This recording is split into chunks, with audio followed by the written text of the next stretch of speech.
Welcome to Riverdale After Dark, a podcast about the CW's Riverdale that's superpowered once again and ready to go. I'm Alex.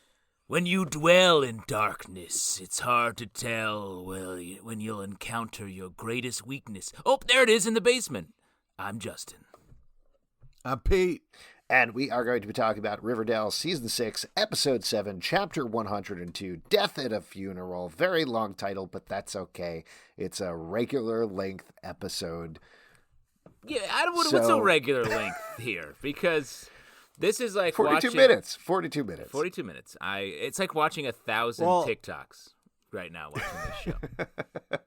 I gotta say, it's a little longer. Somebody turned, it feels like, from last week. I'm not turned. I'm not turned. Have you soured on the old Barchie, Justin? No, I love Barchie. I love Riverdale. Justin, don't give me anti-Barchie stand. How dare you? You should be anti-Barchie after this episode. I love boring and Barchie's ridiculous. great. They talk about a lot of very serious issues and then make out a little bit. They're horrible friends to all of everybody else. They'd rather do a Doritos commercial than a moat. Be honest, Pete. You'd rather do a Doritos commercial than almost anything. Right? Oh, well, that's you. I mean, Cool Ranches. I would gotta say the Barchie bow down to the. Cool Barchie is sort of the best ship of all, right, Pete? That's your ship. I just Cool can't. Pete. Cool Pete is the ship name. Yeah. I just can't believe. I mean, it's longer than 42 minutes because I had to stop, hit pause, and just kind of collect my thoughts after the super dog incident, and then keep watching. Well, I understand what you're saying. Not to get back to it, I just want to mention I personally ship Nacho Peetier, but whatever you want to do. These chips are even peatier than the last ones. At which point, it's been years. It's been decades even since they've been nacho cheesier. What are they nacho cheesier than at this point? You know, like they got to clarify this. They have to make a statement. They have to come out. And I have to make a statement about what happened previously. There's been a generation of cheesiness we've lost. I know.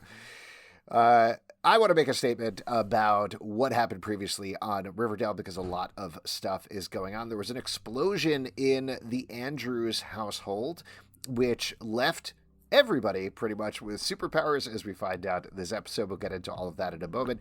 We found out the last episode that Archie is super strong and nigh on invulnerable. Betty can see evil auras, and perhaps more than that, Jughead unfortunately lost his hearing, or the large majority of his hearing, which is something that he's grappling with in this episode. And Bingo, the dog, is Wolverine-style healing, as we found out. All four of his legs got broken, and they came back. All four? And all four of his legs. Why not? And he continues to be a super dog this episode, so that's what's going on with that. Also, as we delicately teased, Betty and Archie are now officially dating. They committed to each other at the end of the episode. Meanwhile, lots of other stuff going on in the town of Riverdale. The big one is Cheryl Blossom has been taken over by the spirit of her ancestor, Abigail Blossom, thanks to some manipulation on the part of Nana. I can't believe you're clapping for this. I'm so excited because she's the one who cares about Toni, and I don't care if it takes somebody being possessed to get the ship that I need. I'm all for it, baby. Come on, Abigail, you got this. What Pete is talking about is back in the Riverdale days, which was the initial event that kicked this all off, though it seems like a lot of those plot lines are being taken over here to Riverdale. Yes. Seems Abigail like it's was crazier slain now by than it's... ancestors of Archie Andrews, Jughead Jones, and Betty Cooper. She is now back to life, but back in the day, she romanced Thomasina Topaz, who is an ancestor of Toni Topaz. Now, Toni is together with Fangs Fogarty at the moment, but as we revisited this episode, I think it's Finn Fogarty? Yeah. Fan Fogarty? Fan. It's Finn Finn or Fogarty. Fen. I can't quite hear when they say it, if it's like sort of an Irish lilt on it. But I think it's Finn Fogarty slayed Thomasina and left Abigail Thomasina and left Abigail alone. So that's what's going on with her. Also, she has a young ward named Britta, who is very conflicted. Britta is all of us in this episode. Britta's like wide-eyed, like, what? And occasionally being like, okay. Okay. We are Britta. Britta is all of us. And one of the other big events that happened that we should probably talk about is Veronica called out a hit on her father, Hiram, who seemingly was killed. Everybody's pretty upset about that. She kept that information from Reggie. And Hermione, as we discovered last season, I think it happened, went off to star on The Real Housewives of New York City. So that's what's been going on with her. There was one other thing that I needed to mention, probably. Oh, Kevin is taking care of a baby. That's briefly touched on. And a cop. Oh, don't go. Come on. That's heartbreaking. All right, well, we'll get into this later, but come on, man. Before we get in too deep, I want to address the slander you threw at me that I was somehow out on the television show Riverdale, which I am not. I'm saying the pace is up even beyond all of our expectations. It's like some sort of Flash going into the Speed Force or something. Like it's a momentous. Like some sort of cheer moment. Exactly. You know what I'm talking about. So of course, just like that moment, I'm going to cheer like crazy for it. But what I do want to say is, it's like diving into a cold pool, where you're like, oh, this feels amazing, but it takes my breath away. And so I appreciate this pace. I just hope that down the line, we're going to get some emotional moments where we can take a breath and really savor all of the wild, Did you just interesting wake things. up out of a...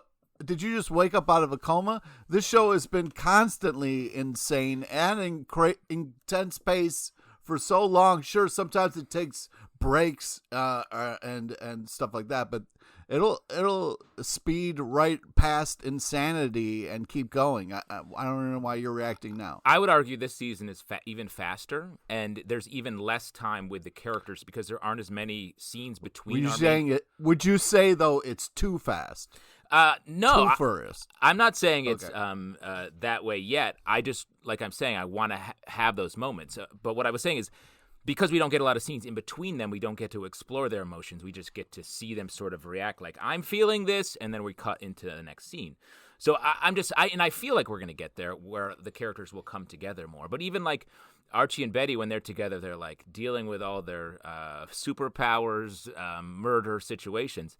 And then they kiss, and then we say goodbye.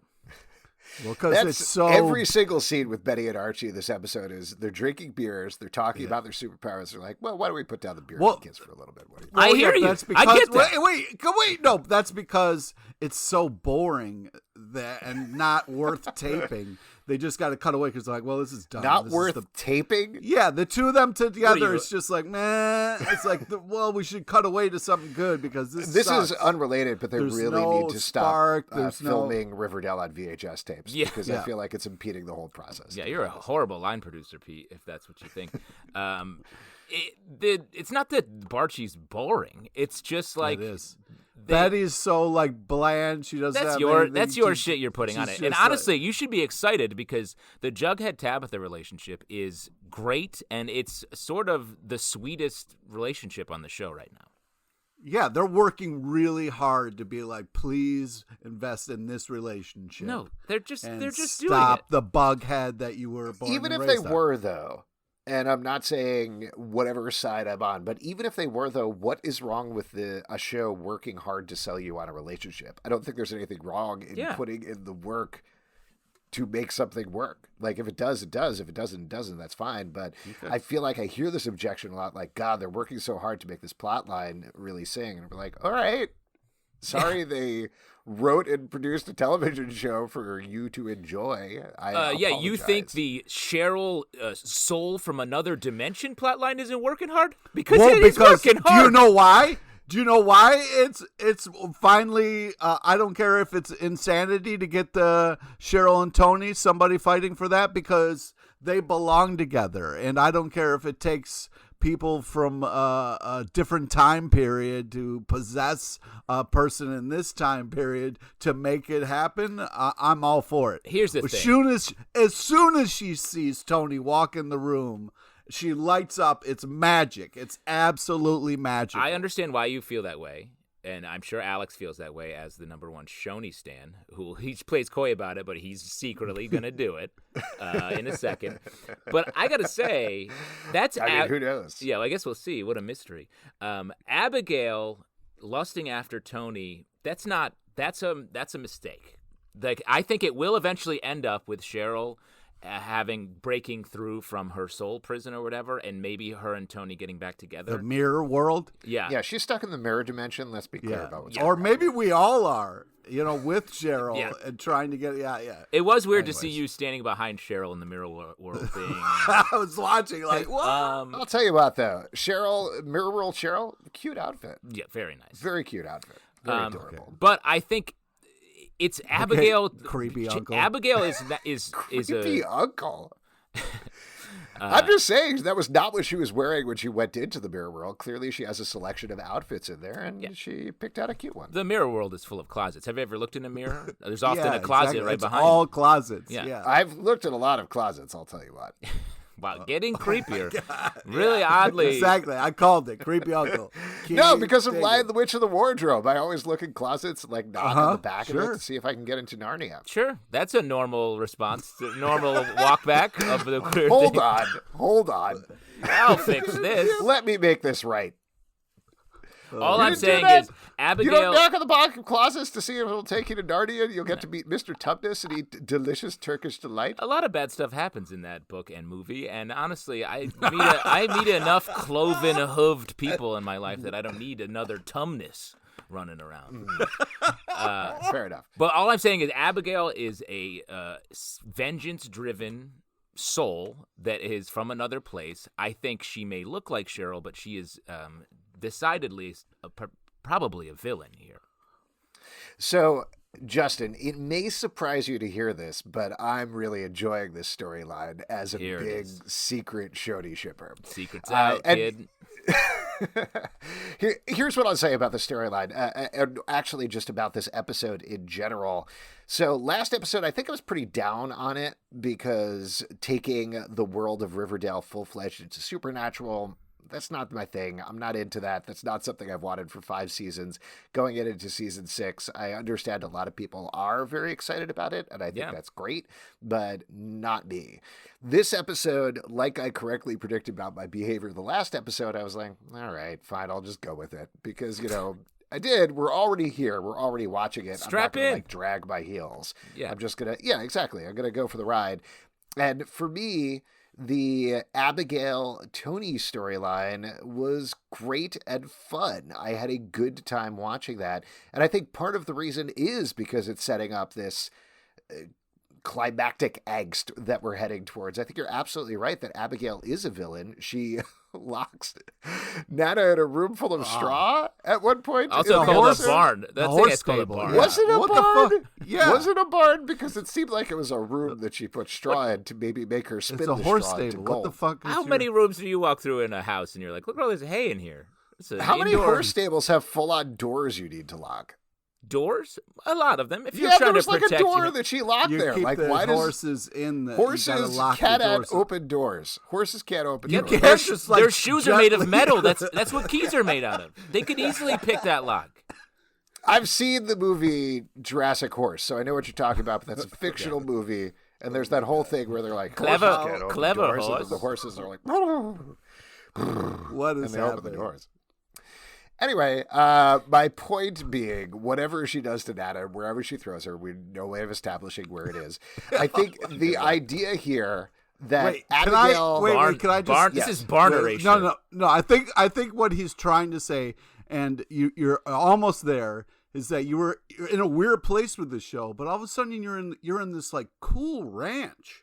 You're like, oh man, Oh, wow. there's hay. This is a cool ranch. Wow. Gotcha. that was the nacho cheesiest thing you've ever said, Pete.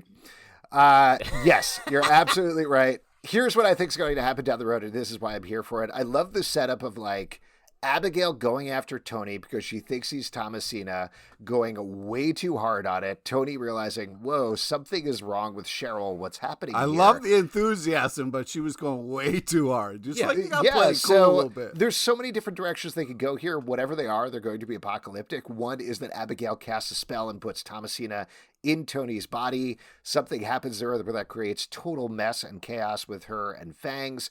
Or alternately, she doesn't go in that direction and just Abigail goes too hard at Toni thinking she's Thomasina, and same sort of thing that drives Toni away. And then when Cheryl eventually does make it out of the mirror dimension, has to work that much harder to win Toni back and repair things. Any of those storylines, just no. This is how it's gonna. This is how it's gonna go. This is how it's gonna go. All right. Abigail's going hard. Tony's like, "Yo, what's going on with Cheryl? I don't understand." Then Abigail's gonna do something sweet, and all the madness that's gonna get to Toni a little bit, and Tony's gonna stop and be like, "Oh my God, wait, do I still have feelings for Cheryl?" Then Cheryl's gonna come back. And they're gonna kind of rekindle their love for each other, and it's gonna. By be something sweet, do you mean kill Fangs? Because that's what I think she's gonna do. Do you think? I mean, listen, nothing against Drew Ray Tanner, who seems like a perfectly wonderful guy, but I feel like they're gonna probably kill somebody this season, and I feel like it has to be Fangs, right? That's my. As soon as I saw that moment, I was like, "Oh, they're going after Fangs. Fangs is. Oh, Fangs, dead not man good. walking." Yeah, that's what I think. Well, yeah, I don't know. I feel like Glenn is also on the block as a potential. I don't know, man. I don't know. I don't think Glenn's alive. I mean, how many more limbs does he have? Heads or it didn't happen. That's all I'm saying. Like Betty refers to his head being cut off, but we don't see it. Can we what a sad talk footnote. about using somebody else's hand to like pet somebody's face? I don't feel like we got to feel Here's how what I think gross we're that gonna do. was. This is a theory. We didn't mention the thing about Glenn, who was attacked by TBK, the trash bag killer, at the end of the last episode. Yeah, it's kind of important all of his detail. limbs slowly get mailed back to Betty over the course of the episode. But I think we're going to see these two plot lines come together, and we're going to see Hiram's body reanimated with Glenn's head tied onto it. Oh, an added head, like a double head? Mm-hmm. Like a two-head, and they like talk to each other. God, what an annoying duo that would be. Oh my God! I think what's going to happen is Betty's going to look at it and be like, "I think that two-headed person has an evil aura." I think they're going to do something that I've been pushing for a while: reassemble Glenn's body in some sort of like giant briefcase, so that the organs can stay together, and he'll have sandwiches in one side and Stop a small, with your Hold on, small this toilet. is the big thing we need to get to, though, Pete. We need to get into this and talk to this, because at the end of the episode, Betty's like, "Hey, it's not safe here. TBK is here. He always follows me. If I leave, he'll follow me. Then I'll get distracted by something else." Kind of like a cat. Just saying. You said it first, I think, Justin. But TBK, Toffee be killing. Big theory there. We'll see what happens. That mask's going to come off, tiny cat head underneath. Guarantee. Guarantee. So that's one theory. The other theory is Betty is leaving. Do you think she's going to leave and check on Toffee now that Glenn has been decapitated? It doesn't count as checking on Toffee if the cat's been gone for like a year. Like, it's not like I'm going to go check on this pot of tea I put boiling it's 1 year ago. Riverdale. It's either a year or it's been 2 days. One of the two. We're not 100% sure. That's a great point. And just back on the Toffee is TBK, if you think this show won't have a cat be a human-bodied murderer, you're not watching Riverdale. Well, I mean, in this episode, you got, Mackenzie's redheaded stepchild, pushing a bad guy out a second floor, through a wall, out a second floor building. Mackenzie's redheaded stepchild? Are you talking about Archie? No, I'm talking about Spud Mackenzie. I'm talking about that dog looks like Spud Mackenzie's redheaded stepchild. Did you say Mackenzie, just the last name of Spud's? Just the Mackenzie, that's right. That's not. I mean to say, I know you very well. I know what you're talking about 80% of the time. No one in the world, if you were just like, my favorite commercial, Mackenzie, the Mackenzie spot. Well, the this 80s, episode like, was no all commercial themed. You know what I mean? Like you had Spud Mackenzie, Man, you had Cool Pete, Ranch you had Doritos. such a big win just a couple of minutes ago with I that know. Cool Ranch joke, and you flopped it, man. You flopped it. you wasted your capital. Yeah. And also, if you're going to name check Spuds Mackenzie, I would go with Spuds.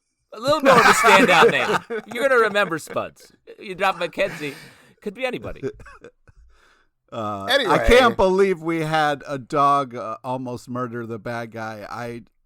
When you got the shot of the brick wall and then the bad guy flying through it and then bingo there, I had to stop and pause because I was laughing so hard I couldn't control how insane the show is. I mean, that was great. around. I loved Archie calling Bingo kill, and then his brief explanation of, "Oh yeah, I guess he remembers some stuff from his dog fighting days." Well, honestly, when I saw that, I was like, "Do all dogs know the word kill?" If I say to a dog on the street, "kill," and point at something, is that like okay? And then Archie's sort of backhanded explanation, I was like, "Oh, I don't know, man." And he fell out. Trashback Killer fell out of a 2-story home and just like went through a wall and then fell out and then ran away. But I love that, and I do love Betty's explanation of like, yeah, he does get up from those sort of things.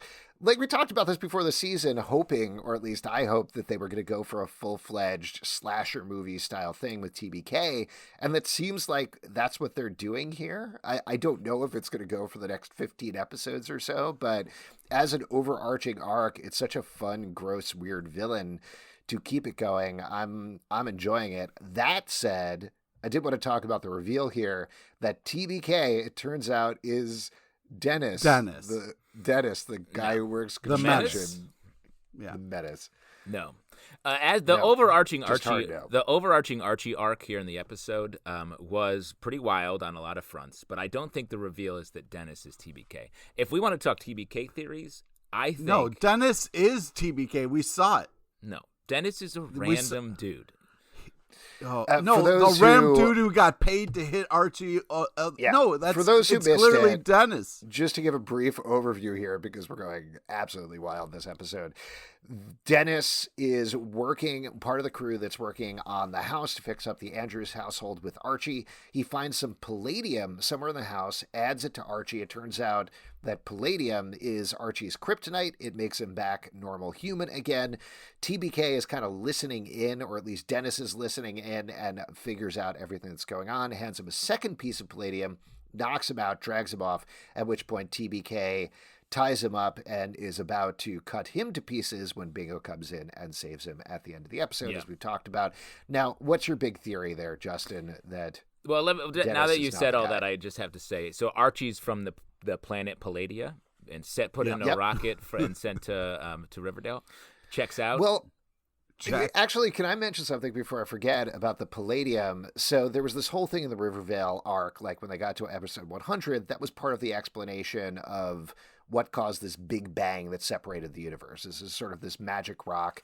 We've talked about before on the podcast how Hiram clearly wanted it very badly and talked about how it was more valuable than absolutely anything. And we wondered why exactly, other than the fact that it's a precious, rare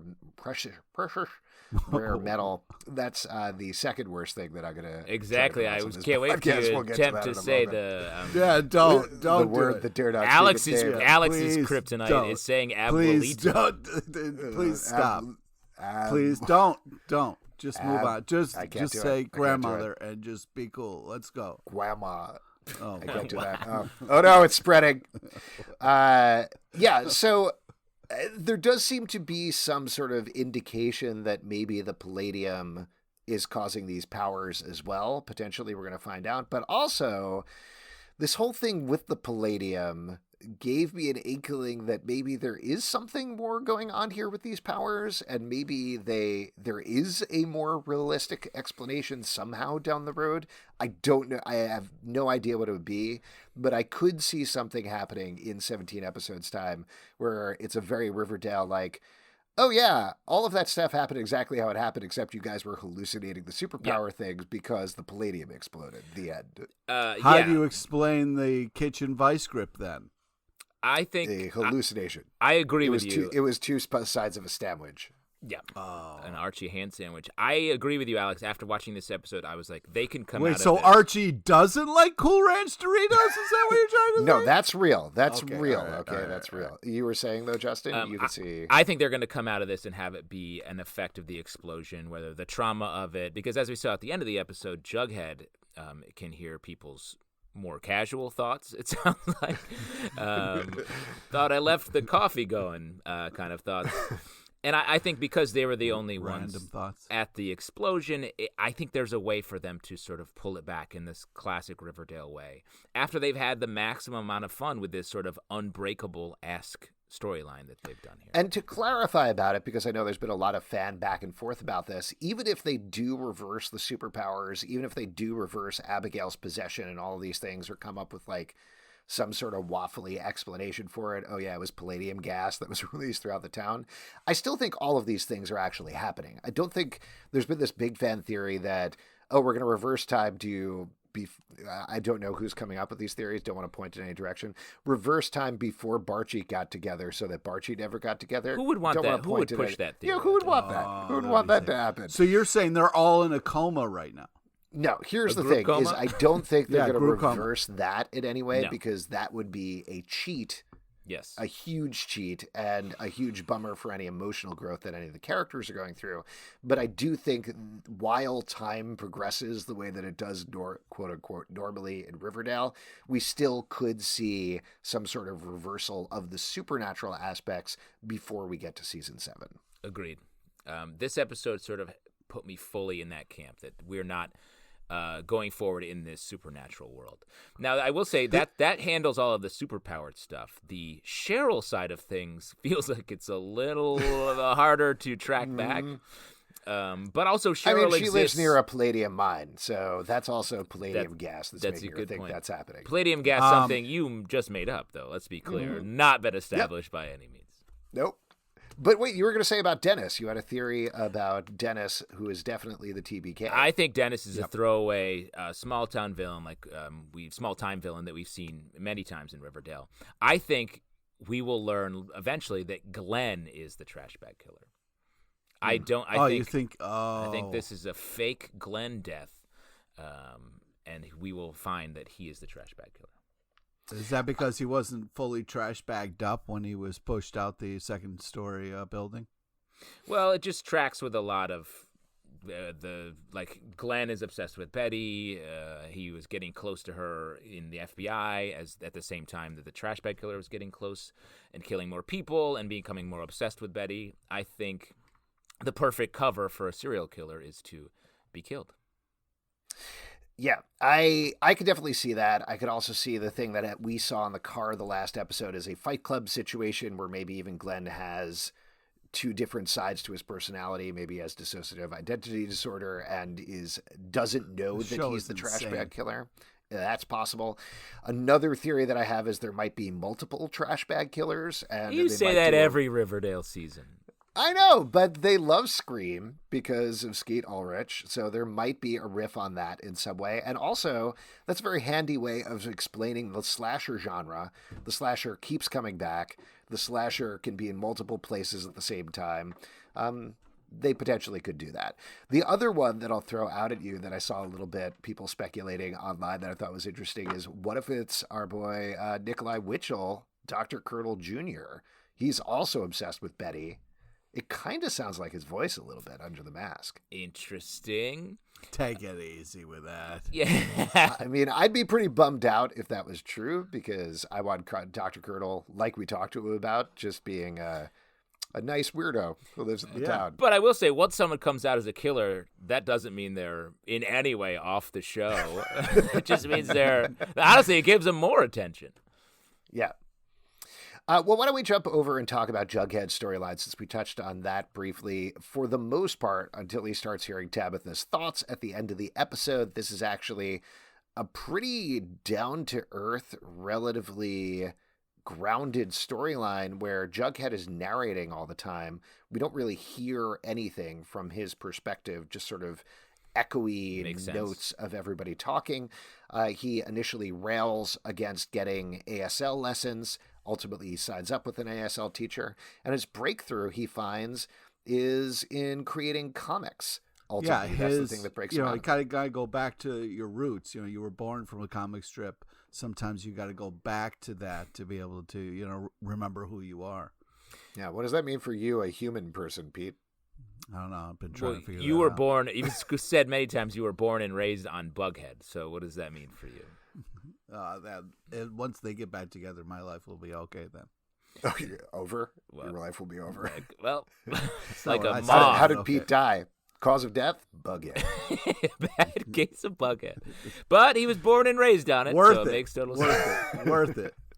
Pete, have you done anything about the Bughead gas leak that you live on top of that is slowly poisoning your brain? It's a hell of a way to go. Seem comfortable with it.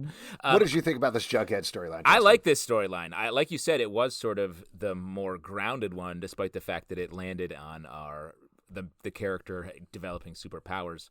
I think we saw in Riverdale, like comic books are what sort of saved Riverdale through Jughead. And so it makes total sense that now he's discovered them through this other guy that lost his hearing. And is now going to. It also sets up this Unbreakable, the movie, the M. Night Shyamalan movie that I was referencing, as a sort of a major influence on at least the beginning of this season, I think. So I'm excited for all because of this. Mr. Glass, Samuel Jackson's character, is obsessed with comic books. Is obsessed with comic explain. books, and also his powers came sort of at the same time as Bruce Willis's character, which we get here again as sort of the opposite side. And Mr. Glass's powers of being like very brittle were a weakness that then ended up becoming his path to being a villain. Feels like that might be something that that Jughead is on here as well. I'll say I thought this was good enough, and I know Riverdale would almost never do this, but this was good enough. I wish this was the whole episode. Like, I feel like other than that Hiram Lodge flashback episode, we don't usually get a lot of room to breathe here, like you were talking about at the beginning, Justin, because you have all these trains running. But it was such whiplash going from this realistic, grounded, pretty emotional storyline with Jughead to then Abigail flitting around town in insane dresses and being like, I'm going to destroy everybody with my curses and I have magic. It was just a little bit of too much tonal whiplash. But if they had been able to concentrate on this and really flesh this out and show Jughead's whole world over the course of 42 minutes, I think that would have been pretty It's a different phenomenal. show, man. That's a different show. This is insanity on different.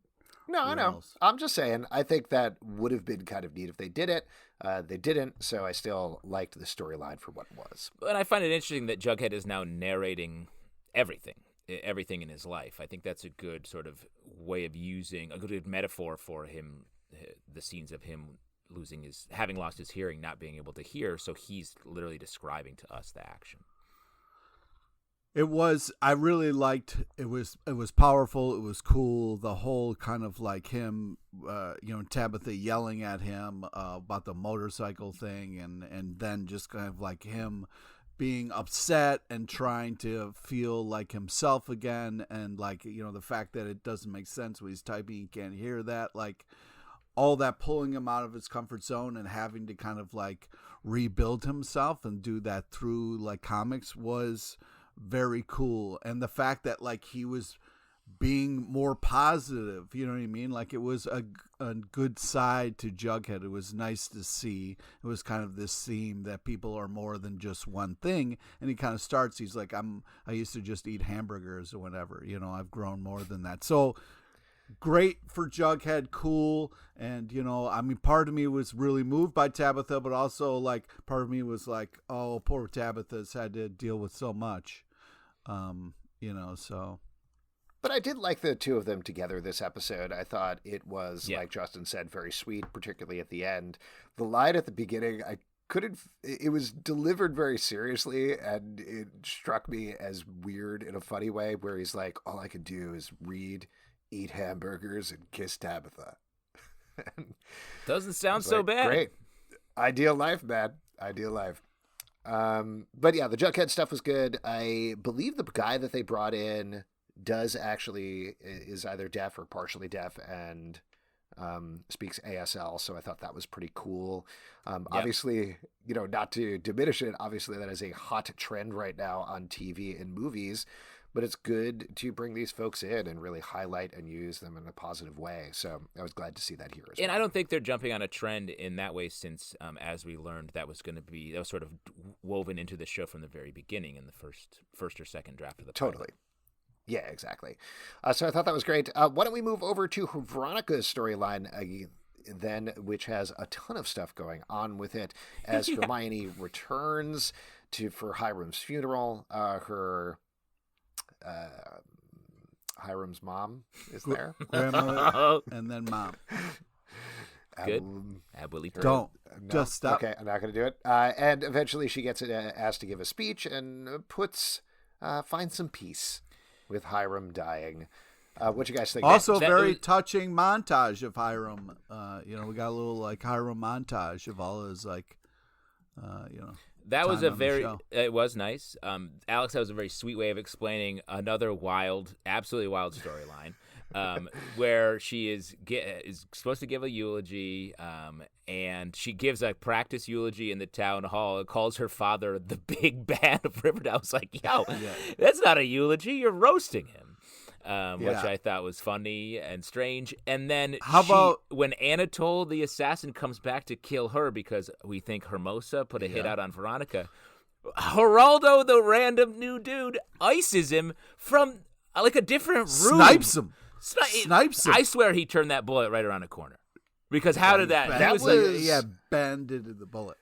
Oh, yeah. Is he from Wanted? He's from the movie Wanted. Wow, that's wild. That character was very interesting because it felt like he was being set up as a romantic rival to Reggie in some way. Agreed. But I don't think so. He doesn't have also no, and maybe he'll never come back. I'm not 100% sure there. They did go way out of their way to name him and make him an important part of this episode, so I feel like he could come back. But he doesn't have that sort of like romantic rival swagger that they would often put in on this show. Even someone like Veronica's ex-husband from last season, he at least had this aggressive, like, dicky energy, and Geraldo just seems sort of reserved and nice.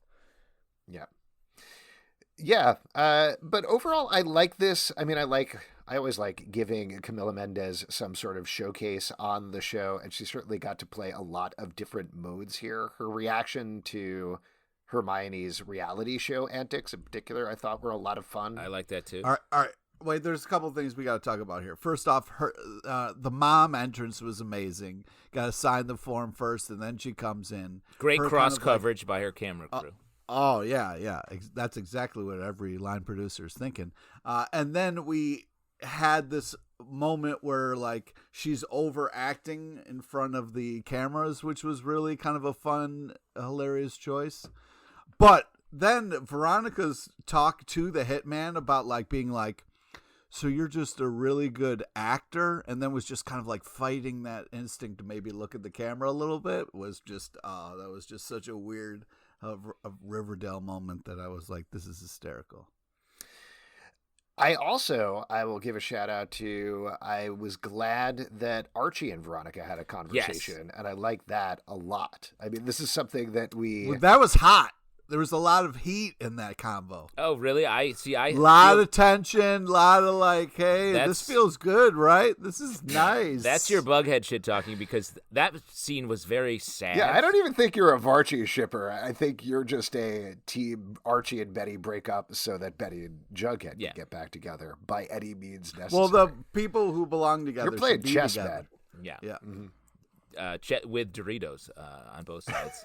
That's how you play chess. I'll tell you what, I played Dorito chess with Pete, and it gets steadily harder the longer you play. Yeah, you keep losing pieces. The Doritos just start disappearing at a certain point. Pawn to Cool Ranch, check. Crunch. This was such a melancholy moment. I really liked the way it was played, because it's that X conversation where there's unresolved feelings on both sides, probably because of the pace at which this show moves and their relationships move. So I thought this was really nice. I look forward to more moments like this. Well, and just to continue further on this. Because there's going to be more, because it sweltered when they were both together. No, it did not. Pete, and I don't want to, I feel like I see you, I feel you, your Varchie trial balloons, you're slowly putting up into the air.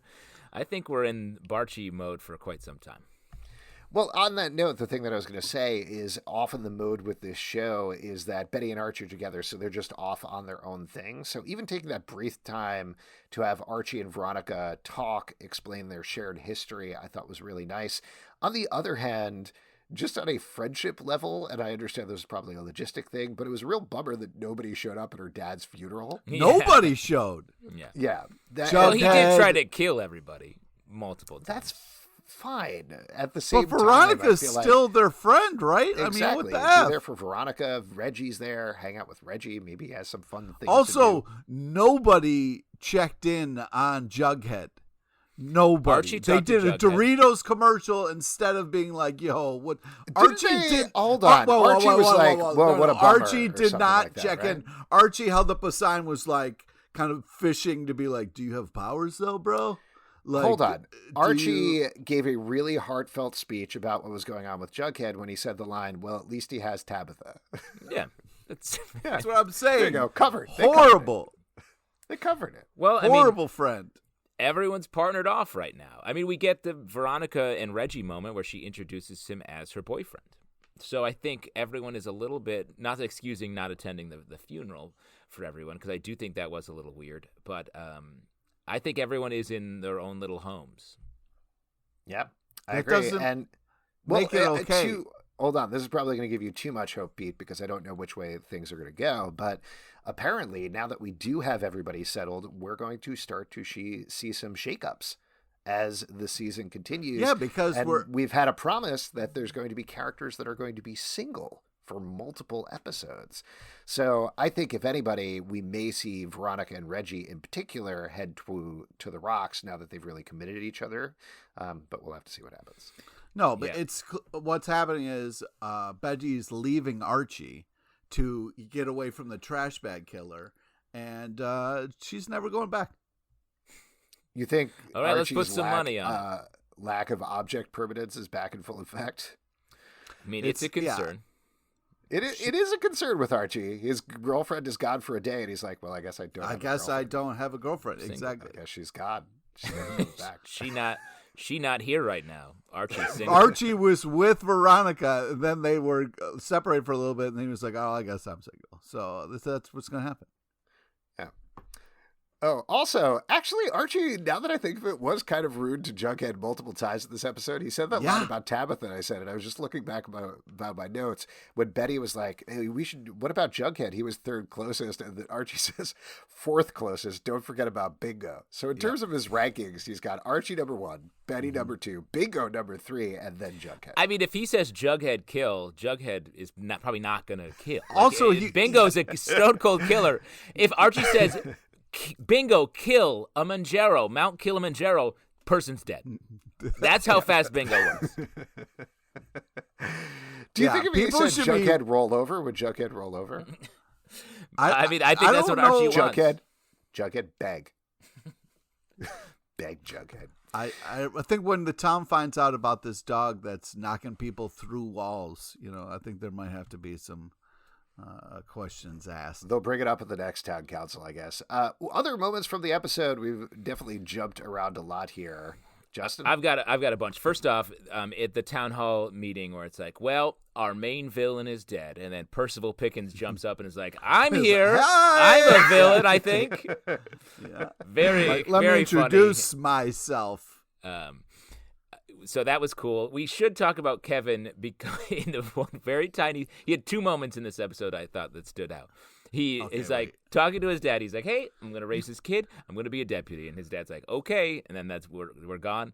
And then the other big moment is when they're in the reality show, and Veronica's like, "Let's put the cameras away." And Kevin is pissed. He's like, throw his napkin on the table, pissed about it. He's here for the drama. I love that. Very that funny. was very funny. You This can't was his big introdu- chance.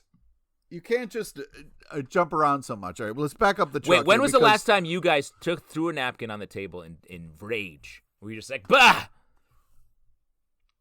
Earlier today, I think. See? I was angry that I was holding a napkin. I was like, napkin? My hands are clean.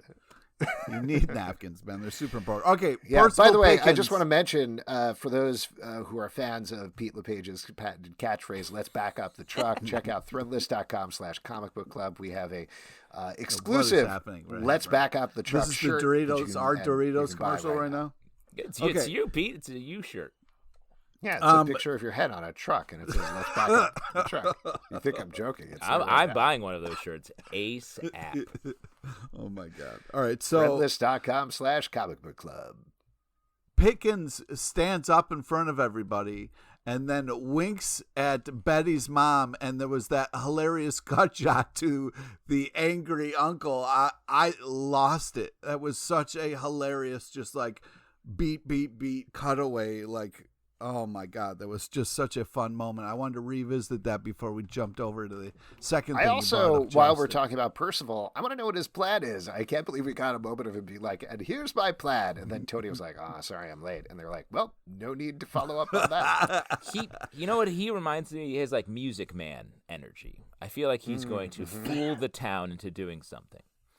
Yeah, and if monorail. The monorail, the classic monorail episode from The Simpsons. Oh my God, if they did that, that would just be so amazing. An actual monorail? That would be pretty intense. Come on, that would be amazing. The fastest way to Greendale is the monorail. Sabrina's on the monorail waving as she goes past. Oh my God. But I do think Sabrina disappears at the end of the episode, and she says, well, at least I helped. And they're like, you didn't do anything. And then she's like, didn't I? I mean, that tracks with all of Sabrina. That was sort of what her cameo in Riverdale was. Kind of. I do think if Hiram was mean and evil, he is Percival Perkins is going to be sort of kill them with kindness, I think. Mm-hmm. I really? like his energy so far. I think of the businessman villains we've gotten who have been Hiram Light, he feels different enough and fun enough that, to your point, Justin, I think he's going to have some sort of weird, terrible plan. So we'll see how it pans out. Should be fun. Anybody who's winking at people is not a good person. You don't trust a wink? No. Wink. Wink. Wink. Pete, you trust me? Wink, wink. Wink, No, Pete. I've never trusted. I'm saying wink so that they know what I'm doing on the podcast. Yeah, I think you're going to super like smooth. the way this Bughead stuff goes. Wink. You didn't wink there. That was All right, weird. so But I what's- said wink. It's an Oh, you audio said- wink. Okay. Justin, what was the second thing that you brought up in a secession that I wanted to? The last time you were so pissed you threw a napkin onto a table. Oh yeah, that was this weekend. Oh, that sounds real. That sounds very real. Yeah. Wow. Any other moments from the episode you want to call out? I got lost in that napkin discussion. No questions there. Well, I thought it was very funny that Britta, having seen everything she's seen in the Blossom household, is finally freaked out now. She's suddenly like, "Whoa, I was like, this Britta, is weird." You've got to save the day here. At some point, you got to step in and pick a side. Well, I think just she's kind of like, mostly she's worried about Cheryl because she loves and respects Cheryl. Yeah.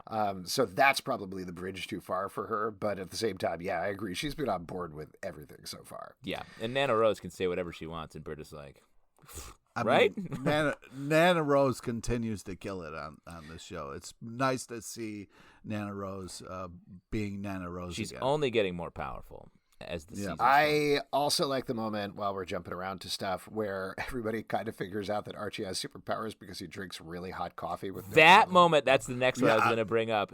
First me off, too. they added like The coffee heat break? lines. They added heat lines in post, I think. I was like, that coffee is blazing hot.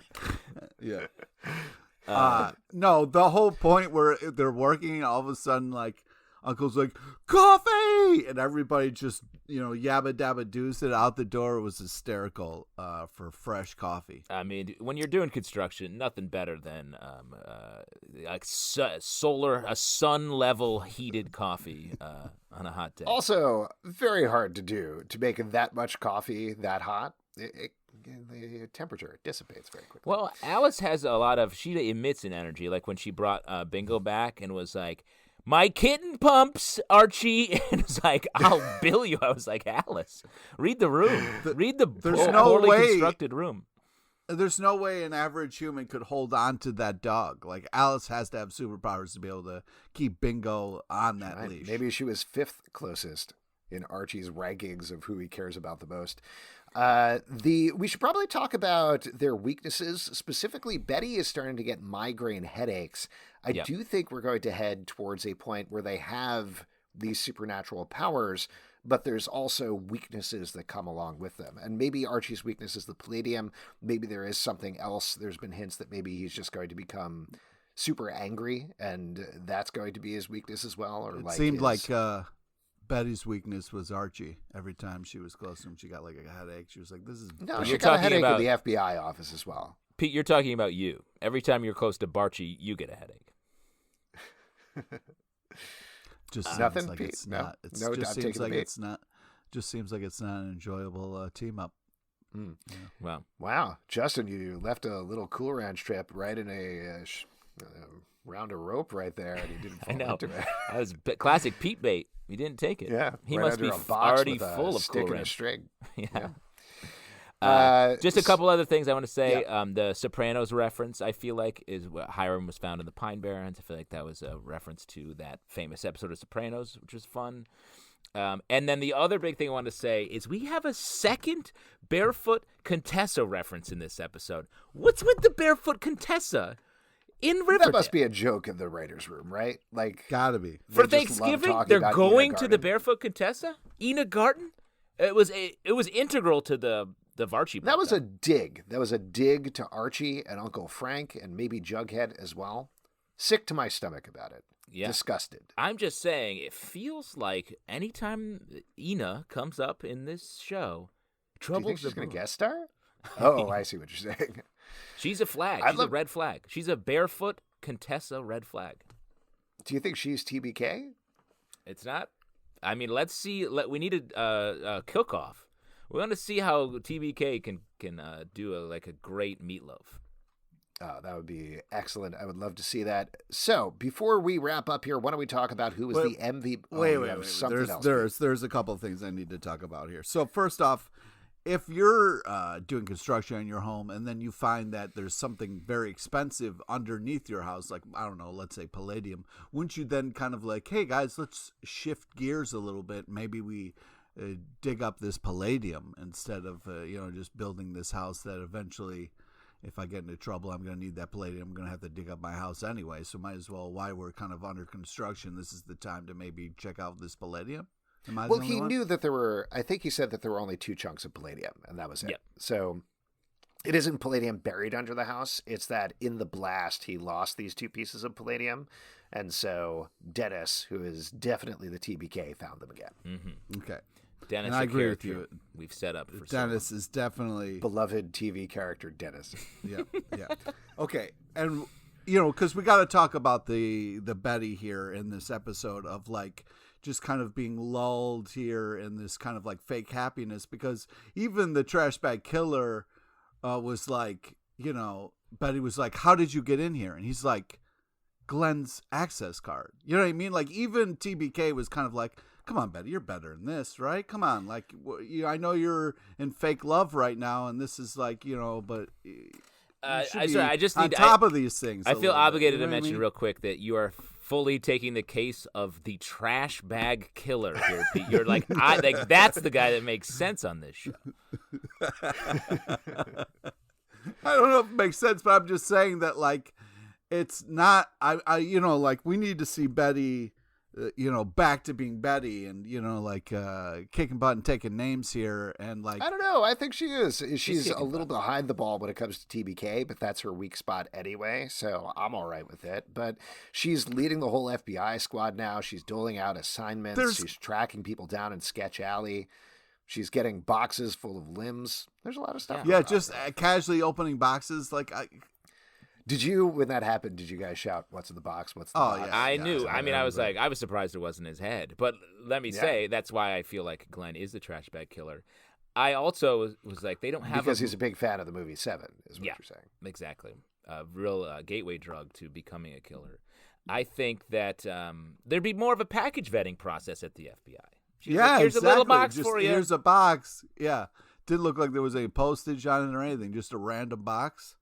Do you think TBK went to FedEx and was like, I need this, I just need it overnight, or do you have, I'll do 2-day. I don't need to blow my No, budget it seems on like Are there TBK. any limbs in there? Because we don't do overnight for limbs. No, it seems like What? TBK's got somebody in the FBI because that box just walked in. There's no postage. There was no nothing. So, like, You think TBK's Dennis, the construction worker, knows somebody in the FBI? I don't know. or he has a part-time job working at the FBI. He's part-time construction worker, part-time He's FBI. the Archie of serial killers, where That's he right. just has a bunch of different jobs. He's also a doctor and a lawyer and a veterinarian. I do 1 day a week at the FBI. It's really hard to solve any of my cases. You go in there for FBI Fridays. FBI is very open about freelancers. They're good with it. Pop in. I was feeling a little weird about the audio tape of the dad that was left behind, but I did really appreciate the montage that we got for him. And I hope that we do kind of like, I feel like maybe we'll get like a evil twin reveal or something with Hiram later. But I hope they kind of like, that montage to me was like, okay, we're going to let this rest for a little while, walk away. I was not convinced that they actually killed off Hiram last episode because it was such a weird reversal from the end of season 5. But that montage, to your point, Pete, convinced me that he is actually dead on the show. But like you're saying, there's plenty of other ways they can bring him back. He can be in a cloud, Lion King style, talking to Veronica about the rum business. Does it seem like Riverdale is like heading past Rivervale? Like they were like, you thought Rivervale was weird. Like this show is just going to get so much more insane.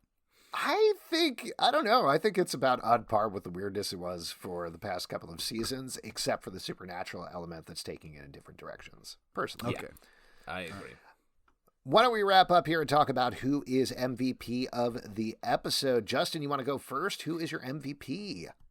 Oh, MVP. Let's see. I mean, in an episode where we see so many people all the time who is jumping up, the storyline I was the most into, I think, was the Jughead storyline. I'm going to give it up to him and his relationship with Tabitha. It's the heart Pete, of the what show. about right you? Yeah. Oh, that's very nice. Pete, what about you? Who's your MVP this episode? Yeah, I disagree. TBK, right? TBK. Heart of the show. The heart of the show is Abigail. And she's the only one fighting for true love right now. So I feel like about to murder for true love. I would predict. Hey, you got to do what you got to do. Great. But it was one of those things where it was just fun to see somebody fighting for Cheryl and Toni to be together, and I'm all for it. I'll throw it out to Veronica this episode just because Camila Mendez always soars in these sort of very emotional storylines, and she really did it here as well. I thought it was a really good episode for her, whatever you think about the direction of killing off Hiram or anything like that, but she got to play so many different modes, from working with Reggie to working with Hermione to working with Grandma, just say fucking grandma. Old Hiram lady. There we go. I would also just like to give a shout out to Tabitha. She was amazing in this ep. Even when we didn't get to hear her audio when she was screaming at Jughead, really great. Yeah, she's killing it. You love Tabitha, you love Jughead, but they just can't be together for you for some reason. Peanut butter and jelly? I don't know. No way. I like peanut butter alone because I was born and raised on it. If you would like to support this podcast, patreon.com/comicbookclub. Also, we do a live show every Tuesday night at 7 p.m. to Crowdcast and YouTube coming out. We would love to chat with you about Riverdale, iTunes, Android, Spotify, Stitcher, or the app of your choice to subscribe, listen, and follow the show. Riverdale Dark on Twitter, Riverdale After on Instagram, Riverdale After Dark on Facebook, comicbookclublive.com for this podcast, and many more. Until next time, we'll see you after dark. Pete, kill! Kill! You